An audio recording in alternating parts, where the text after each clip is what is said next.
The Hand of Fear 5 pros, 5 cons, 5 pros is a decent production, doesn't look awkwardly cheap, some of the effects are quite catching at times. The horror focus of this era is as intrinsically enjoyable as usual, even if the material doesn't rise to major classic status.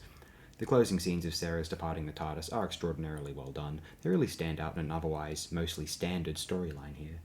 Episode 3 is more watchable in particular due to the realization and performance of Judith Harris as the initial Eldrad, certainly the most enjoyable episode of these four.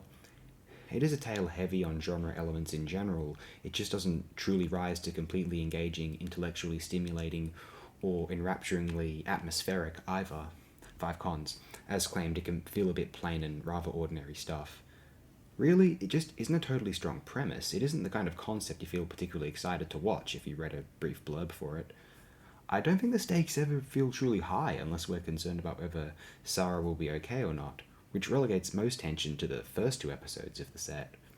The fact that this serial is most remembered as Sarah's departure is indicative that it really hadn't much to share otherwise.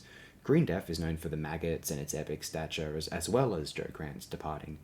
And it mightn't be the strongest storyline either, but Armageddon Factor isn't defined by being Leela's final adventure. I could even claim that Warrior's Gate is defined by more than just Romana 2 and K9 leaving in that one. But Hand of Fear is the Sarah leaving serial. Nothing else in it rises to define it. Not even the disembodied hand. A bit too silly for me. Maybe I think of Evil Dead 2 or Addams Family too much, but it doesn't bewitch me much.